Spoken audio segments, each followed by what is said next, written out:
Ad-du'a, bahwa doa saudara kita yang muslim kepada yang lainnya yang dia bizahril ghaibi, yang orang itu tidak mengetahui bahwa dia mendoakannya, mustajabun. Orang yang mendoakan saudaranya tanpa saudaranya itu meminta dia didoakan, mustajabun, insyaallah itu mustajab, diterima oleh Allah Subhanahu wa taala. سبيل الدموع سبيل مريح تنهدى يا صاحي كي تستريح. Assalamualaikum warahmatullahi wabarakatuh. Alhamdulillahilladzi an'amana bi ni'matil iman Islam. Asyhadu an la ilaha illallah wa la syarika lah. Wa asyhadu anna Muhammadan abduhu wa rasuluh. Allahumma shalli ala sayyidina Muhammad wa ala ali sayyidina Muhammad. Amalan ibadah salah satu yang paling besar di bulan Ramadan ini adalah menyambung silaturahim. Silaturahim bukan silaturahmi. Kalau silaturahim itu adalah hubungan persaudaraan, diibaratkan seperti satu rahim, walaupun berbeda suku, berbeda warna kulit dan sebagainya. Tapi banyak orang menyebut adalah silaturahmi. Kalau menurut kamus dalam bahasa Arab, rahmi itu adalah ad-damul kharij minal fard. Ad-damul kharij minal fard artinya adalah darah yang keluar dari kemaluan perempuan.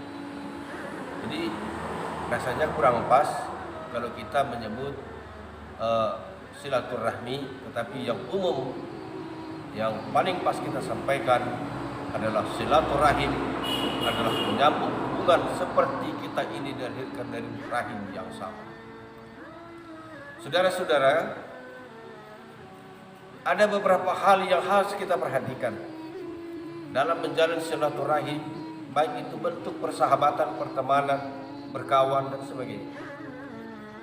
Karena sesungguhnya berkawan, bersahabat, komunitas lingkungan menjadi faktor terbesar, faktor yang paling besar bagaimana manusia itu bersikap dan bersifat.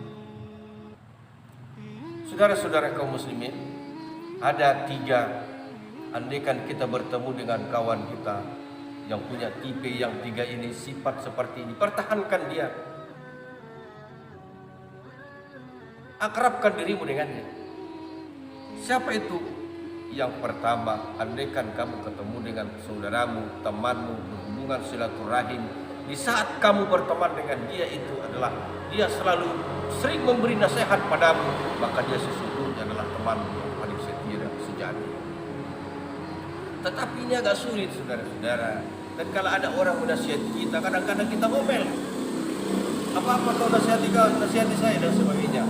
Tapi ketahuilah bahwa sesungguhnya namanya saudara, teman itu adalah tatkala dia sering memberikan nasihat pada kita, itu berarti pertemanan kita dengan dia akan mengantarkan kepada gerbang kebaikan yang insyaallah akan menuju ridhonya Allah Subhanahu wa taala. Saudara-saudara kaum muslimin yang dimuliakan oleh Allah Subhanahu wa taala. Yang kedua adalah saudara atau silaturahim yang kita bangun itu adalah dia selalu mendoakan kita walaupun kita tidak pernah minta doa pada dia. Dia mendoakan kita. Karena sesungguhnya Nabi Muhammad SAW menjelaskan ad-du'a, bahwa doa saudara kita yang muslim kepada yang lainnya yang dia bizahril ghaibi, yang orang itu tidak mengetahui bahwa dia mendoakannya, mustajabun. Orang yang mendoakan saudaranya tanpa saudaranya itu meminta dia didoakan, mustajabun, insyaallah itu mustajab, diterima oleh Allah Subhanahu wa taala.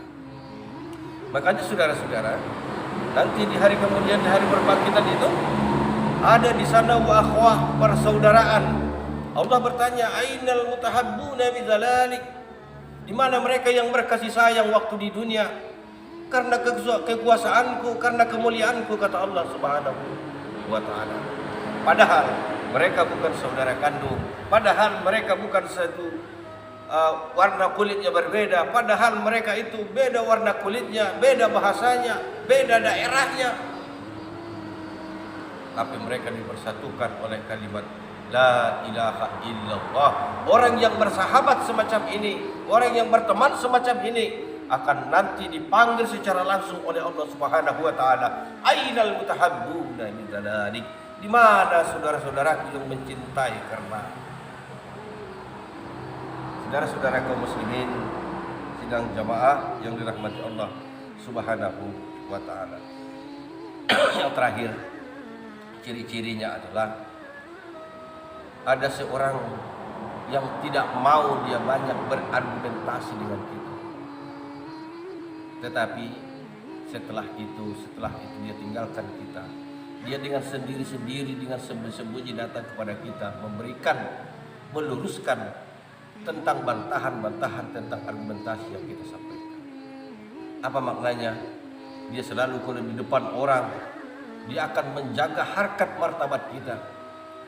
Dia tidak mau meladenin, dia tidak mau sama-sama memberikan bantahan-bantahan.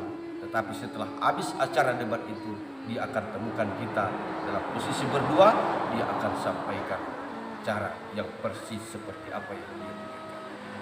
Saudara-saudara kaum muslimin dimanapun berada, ini perlu. Karena sekarang banyak teman kita yang kita anggap teman ternyata menghancurkan kita. Bukankah banyak ungkapan-ungkapan, ini sudah saya bantu, ini sudah saya, ini dia tak tahu diri, ini sudah saya tolong, rupanya dia menjerumuskan saya, kayak menolong seekor kerbau, kayak menolong seekor anjing, kayak menolong anjing terjepit dan sebagainya. Mohon maaf bahasa ini, tetapi itu sudah sering disampaikan karena kecewa dengan pertemanan. Maka Nabi Muhammad SAW berdoa kepada Allah Subhanahu wa taala. Doa Nabi ini sering dibacakan oleh Nabi, tentu juga perlu dan seringlah kiranya untuk kita baca agar kita mendapatkan teman yang baik, yang diridhai Allah Subhanahu wa taala. Apa doanya Nabi Muhammad? Allahumma inni a'udzubika min khalilin makirin. Ya Allah, jauhkan aku dari teman yang jahat, teman yang tidak elok. Ainaihu tarani wa qalbuhu marani. Matanya melihat saya, matanya menghadap saya, wa qalbuhu marani. Ternyata hatinya adalah membenci saya. Di depan orang banyak dia pandai dan pintar mengambil muka kepada kita. Luar biasa indah, disanjungnya kita luar biasa. Di hati kita dia seolah-olah teman baik. Ternyata saudara-saudara, kalau kita amati dengan makna hadis Nabi Muhammad SAW, dia bukan adalah teman baik kita. Justru itu perlu kita berjaga-jaga dengan mengamalkan doa yang disampaikan oleh Muhammad SAW. Kenapa sesungguhnya? Yang sesungguhnya teman seperti ini adalah teman yang tidak baik, yang mampu akan menghancurkan kehidupan kita, bahkan tidak bisa mengantarkan kita kepada keridhaan Allah Subhanahu wa taala. Kalau di depan orang dia memuji-muji kita, tapi di belakang orang adalah dia ingin menghancurkan kita. Inilah bahayanya kalau kita salah dalam teman. Bahkan lebih lanjut dijelaskan di sana itu, kalau dia menemukan kebaikan pada diri kita, dia lalu tersembunyi dan diam, tidak menyampaikan apa-apa. Tetapi kalau dia menemukan kejelekan pada diri kita, dia tidak lagi segan-segan mempublis, berani mengumbar berita-berita yang tidak kenal, yang tidak benar, yang tidak baik, karena ada sesuatu kesalahan sekali yang pernah kita lakukan. Orang seperti ini, kawan seperti ini harus kita jauhi, dan sesungguhnya kita berteman, kita berkawan adalah, anggaplah itu merupakan sarana untuk mendekatkan diri kepada Allah Subhanahu wa taala. Akhirul kalam, wassalamualaikum warahmatullahi wabarakatuh.